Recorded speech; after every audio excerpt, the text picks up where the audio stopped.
अस्सलामुअलैकुम students. I hope कि आप सबकी यूनिट टेस्ट जो हुई है अभी बहुत अच्छी गई होगी। आपने बहुत ही अच्छे से लिखा होगा उन यूनिट टेस्ट के अंदर और अच्छे रिजल्ट की मैं उम्मीद भी करता हूँ आपसे। अब जो है हमारा सिलेबस आगे चलाएंगे तो चैप्टर नंबर 13 जो हमने स्टार्ट किए थे, अन्य उपयोगी निःशुल्क टूल्स अन्य सेवाओं। ओके, मतलब कुछ टेक्नोलॉजी की ऐसी चीज़ें जो फ्री में है, कुछ टूल्स है, कुछ सर्विसेज है जो फ्री टू यूज़ है, उसके बारे में हम लोग इन चैप्टर्स में देखेंगे। ओके, तो पहले जो दो वीडियो बने थे उसके अंदर हमने पहले वीडियो में वीएलसी मीडिया प्लेयर के बारे में पढ़े थे और उसके बाद सेकंड वीडियो में हमने देखे थे गूगल मैप के बारे में।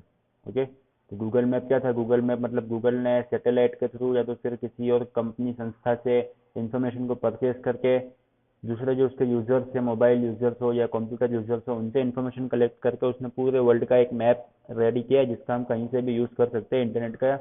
इंटरनेट कनेक्शन अगर हमारे पास है तो हम कहीं का भी मैप उसके अंदर देख सकते हैं। ओके, तो वो था हमारा गूगल मैप्स। अब आगे बढ़ेंगे तो थर्ड टॉपिक है हमारा आर सॉफ्टवेयर। ओके, तो ये आर सॉफ्टवेयर जो है वो क्या है? तो ये जो है कुछ आपको कैलकुलेशन करने हैं, अगर स्टेटिस्टिकल जो मेथड्स होती है आपकी गणित या आंकड़ा की गणित उसके लिए, या फिर आपको कोई स्क्रिप्ट तैयार करनी है, कुछ छोटा सा प्रोग्राम आपको लिखना है, तो उसके लिए आर सॉफ्टवेयर का यूज़ करेंगे हम लोग। प्रैक्टिकल नहीं करना है, थियोरिकली देखना है इसको। तो आर सॉफ्टवेयर जो है उसके बारे में स्टार्ट करेंगे। तो आर एक आंकડાકીય ગણતરી માટેનું નિઃશુલ્ક સોફ્ટવેર છે। क्या लिखा है? आंकડાકીય ગણતરી करनी है आपको अगर, तो उसके लिए एक open source free to use software है। તેનો આંકડાકીય વિશ્લેષણ માટે બહોળા પ્રમાણમાં ઉપયોગ થાય છે અને તેને પોતાની સ્ક્રિપ્ટિંગ ભાષા છે તથા તે કેસ સેન્सिटिव भाषा છે। क्या लिखा है? एक तो आंकड़ाकीय गणतरी के लिए भी आप इसका यूज कर सकते हो, या तो फिर आपको स्क्रिप्ट तैयार करने छोटा सा प्रोग्राम जिसको कहेंगे स्क्रिप्टिंग भाषा। ओके, तो वो स्क्रिप्ट आपको लिखने के लिए भी आर का यूज कर सकते हो। अब आर जो है वो एक केस सेंसिटिव भाषा है। केस सेंसिटिव मतलब क्या? जिसे हमने जावा में भी देखे थे कि जावा जो है वो भी एक केस सेंसिटिव लैंग्वेज है। इसका मतलब क्या होगा कि जावा में हमने कैपिटल ए लिखा है कहीं पे और एक जगह पे स्मॉल ए लिखा हुआ है, तो वो दोनों क्या है? अलग अलग है। ओके, केस सेंसिटिव में क्या होगा? कैपिटल और स्मॉल दोनों को वो अलग अलग समझेगा। तो वैसे ही आर में भी ऐसा ही है, वो भी केस सेंसिटिव है। यहाँ भी कैपिटल ए लिखा हुआ है एक, और एक स्मॉल में ए लिखा हुआ है, तो दोनों चीजें क्या है? वो अलग अलग है, दोनों चीजें डिफरेंट है। वो क्या आप देख सकते हो? उसका जो बेसिक इंटरफेस है आपकी स्क्रीन पर दिख रहा है आपको कि आर सॉफ्टवेयर जो होता है वो ऐसा दिखता है। आर ने बे कार्य प्रदेश છે। नंबर एक कमांड लाइन और नंबर दो ग्राफिक्स।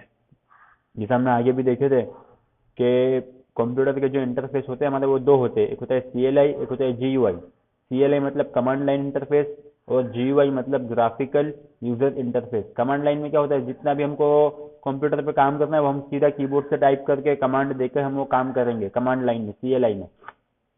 ओके, और जीयूआई यानी कि ग्राफिकल यूजर इंटरफेस जो होता है वो क्या होता है?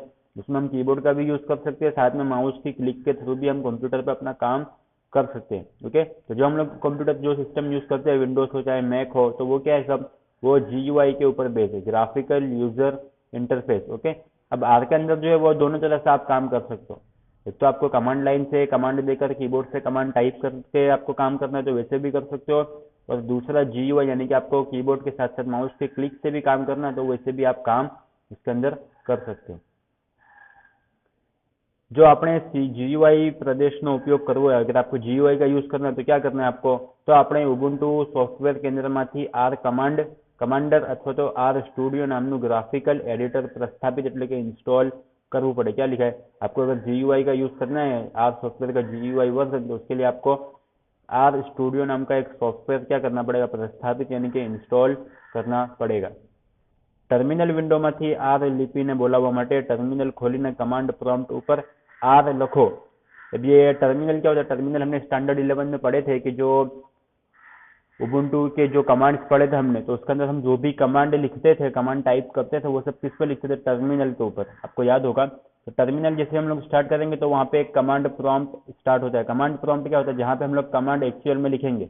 टर्मिनल स्टार्ट करने के बाद जब हम कमांड लिखेंगे तो उसको बोलेंगे कमांड प्रॉम्प्ट। ओके, अब आर में क्या करना है हमको? तो टर्मिनल विंडोમાંથી आर लिपिने बोलावવા માટે टर्मिनल खोलीने कमांड प्रॉम्प्ट ऊपर आर लखो। क्या लिखा है? कमांड प्रॉम्प्ट पे आपको आर लिखना है और एंटर की दबाओ, और एंटर की आपको दबानी है। तो इससे क्या होगा? आकृति 13.8 में दर्शाव्या प्रमाणे आर प्रॉम्प्ट સાથે स्वागत संदेश મળશે। जैसे आप ये लिपि को इंस्टॉल करोगे और जो कमांड एग्जीक्यूट होगा तो आपको ऐसा जो स्वागत यानी कि आपका जो वेलकम मैसेज जो है वो आपको डिस्प्ले होगा स्क्रीन के ऊपर। उसके बाद कुछ चीजें आर के अंदर, जैसे कि आर ની અંદર કમેન્ટની નિશાની તરીકે હેશ ચિહ્નનો ઉપયોગ કરે છે। क्या लिखा है? आईएमपी क्वेश्चन आपको याद रखना है। आर के अंदर कमेंट के लिए कमेंट आपको देने हैं तो उसके लिए आपको हैश की साइन का यूज करना है। हैश पछीનું लखेलू कोई पण लखाण लाइन अंत सुधी, क्या लिखा आपने? हैश स्टार्ट किया वहां से लेके पूरी लाइन के एंड तक कुछ भी लिखा है आपने तो उसको क्या पड़ेगा, उसको क्या बोलेंगे? कमेंट। ओके। आर में नंबर और स्ट्रिंग बे मूलभूत डेटा टाइप है। क्या लिखा है? आर के अंदर जो भी डेटा टाइप आप यूज करोगे, जैसे हमारे जावा के अंदर टोटल 8 प्रिमिटिव डेटा टाइप थे हमारे। Okay. Character, integer, float, long, double, Boolean, वो से 8 टोटल डेटा टाइप थे हमारे जावा के अंदर। तो वैसे ही आर के अंदर कितने? 2, एक है नंबर और एक है स्ट्रिंग। नंबर मतलब जो नंबर्स होते हैं 1 0 to 9, और स्ट्रिंग मतलब A to Z में जो हम लिखेंगे वो। अब स्ट्रिंग के लिए एक चीज यहाँ पे ध्यान देनी है आपको कि स्ट्रिंग ने एक अवतरण चिन्ह अथवा तो डबल अवतरण चिन्ह में बांधवामां आवे छे। स्ट्रिंग को अगर आप यूज करोगे तो स्ट्रिंग को आपको सिंगल कोट के अंदर या तो फिर डबल कोट के अंदर आपको लिखना पड़ेगा। नंबर्स के लिए कोई कोट का आपको यूज नहीं करना है, नंबर का आप सिंपल ऐसे ही लिखोगे। बट स्ट्रिंग अगर है तो उसके लिए सिंगल इन्वर्टेड कोमा या तो फिर डबल इन्वर्टेड कोमा का आप यूज करोगे। आर में बीजी प्रोग्रामिंग भाषाની જેમ જ સામાન્ય પ્રક્રિયા એટલે કે ऑपरेटर्स जो होते हैं plus minus equal to division multiplication वो सिंबल्स भी उपलब्ध है और उसके साथ साथ विधेय मतलब फंक्शंस भी उपलब्ध है। वही लिखा है कि आर में बीजी प्रोग्रामिंग भाषाની જેમ જ सामान्य प्रक्रिया मतलब जो सिंपल जो ऑपरेटर्स है जैसे कि plus minus multiplication division, okay, equal to, double equal to, तो वैसे कुछ सामान्य प्रक्रिया यानी कि सिंबल्स भी है और फंक्शंस यानी कि विधेय भी उपलब्ध है। आर में वस्तुओं क्रमिक यादी एटले के एरे अथवा तो लिस्ट सामान्यपणे उपयोगमां आवे छे अने तेनो वेक्टर तरीके पण उल्लेख थाय छे। क्या लिखा है? क्रमिक यादी यानी कि आपको कोई लिस्ट बनानी है अगर तो उसके लिए आप एरे या तो फिर लिस्ट का यूज कर सकते हो, तो क्या करेगा? वेक्टर तरीके उसको उल्लेख करेगा। आर में यादी एटले के लिस्ट बनावा माटे सी विधेय। क्या लिखा है? आर में लिस्ट अगर आपको बनानी है, यादी बनानी, तो उसके लिए आपको सी फंक्शन यानी कि सी विधेय का उपयोग करना है, यूज करना है। ये जुदा जुदा नंबर ने एक यादी में भेगा करे छे। सी फंक्शन क्या करेगा? जुदा जुदा नंबर्स ने एक लिस्ट एटले के एक यादी में भेगा करे छे। सामान्य आर कमांड मतलब जो कुछ कॉमन जो आर के कमांड है जो आईएमपी क्वेश्चन आपके एग्जाम के लिए भी इसमें से एक क्वेश्चन आपके एग्जाम में आता है, अभी देखेंगे टेबल के फॉर्मेट में। तो आर में उपयोग में लेवाता सामान्य कमांड नीचे दर्शाव्या है। अब जो बेसिक कमांड है आर के अंदर वो कौन से तो आप देख सकते हो यहाँ पे टोटल 5 कमांड है। कमांड क्यू है अगर तो उसका यूज क्या होगा? तो आर में बाहर निकलवा माटे। हेल्प कमांड है अगर तो ऑनलाइन मदद मेळववा। डेमो कमांड कोई प्रदर्शन जोवा माटे। हेल्प डॉट स्टार्ट तो उसके लिए ब्राउजर में ऑनलाइन मदद खोलवा माटे। અને हेल्प उसके बाद ब्रैकेट में फंक्शन का नाम है अगर तो कोई निश्चित विधेय એટલે કે फंक्शन माटे मदद मेळववा माटे। ये 5 जो है बेसिक कमांड से आर के कॉमन कमांड है जिसका आईएमपी क्वेश्चन है। जैसे कि अगर आपको एग्जाम में आया कि आर में बाहर निकलवा माटे कया कमांड नो उपयोग करवामां आवे छे तो वहां पे आपका आंसर बनेगा क्यू और फंक्शन ब्रैकेट। ओके, क्यू और फंक्शन ब्रैकेट इसका यूज किया है तो आर में बाहर निकलवा। हेल्प अगर ओनली हेल्प है, हेल्प में टोटल 3 कमांड है, एक है हेल्प डॉट स्टार्ट और एक है हेल्प ब्रैकेट में फंक्शन का नाम। अगर हेल्प लिखा हुआ है खाली तो उसके लिए ऑनलाइन मदद मेळववा। हेल्प डॉट स्टार्ट लिखा हुआ है तो ब्राउजर में ऑनलाइन मदद खोलवा माटे। અને हेल्प उसके बाद फंक्शन ब्रैकेट के अंदर कोई फंक्शन का नाम लिखा हुआ है तो वो पर्टिकुलर फंक्शन के बारे में आपको हेल्प लेनी यानी कि मदद लेनी, उसके लिए हेल्प ब्रैकेट में फंक्शन का नाम इसका यूज करेंगे। ओके, सबसे पहला कमांड जो है क्यू कमांड वो मोस्ट आईएमपी आपके एग्जाम के लिए कि आर में बहार निकलवा माटे क्यू कमांड नो उपयोग करवामां आवे छे। જ્યારે આપણે આર ની બહાર નીકળીએ ત્યારે આપણને પૂછવામાં આવે છે કે આપણે માહિતીને એટલે કે અચલની કિંમતને સેવ કરવી છે। જો આપણે હા કહીએ, अगर आपने कोई चेंजेस की कोई फाइल बनाई उसमें अगर आपको पहले बंद करना है आर सॉफ्टवेयर तो आपको पहले पूछेगा, जैसे बेसिकली सारे सॉफ्टवेयर में पूछता है कि जो चेंजेस किए उसको सेव करना है। अगर वहाँ पे आपने यस किया, ओके, तो जो आपने हाँ कही है त्यारे वर्तमान डिरेक्टरी ની एक फाइल में आ माहिती सेव करवामां आवे छे। अभी हाल की जो डिरेक्टरी जो फोल्डर में आप काम कर रहे हो वो फोल्डर के अंदर उसकी इन्फॉर्मेशन सेव करने में आएगी। અને જ્યારે આ જ ડિરેક્ટરીમાં ફરી વખત આપણે આર એટલે કે આર સોફ્ટવેર શરૂ કરીએ ત્યારે આ માહિતીને ઉપલબ્ધ કરે છે। क्या लिखा है? और वैसे ही जैसे आप उस डायरेक्टरी में वापस से आप सॉफ्टवेयर को ओपन करोगे तो क्या होगा, जो इन्फॉर्मेशन आपने सेव की थी वो इन्फॉर्मेशन वहाँ से वो स्टार्ट हो जाएगी।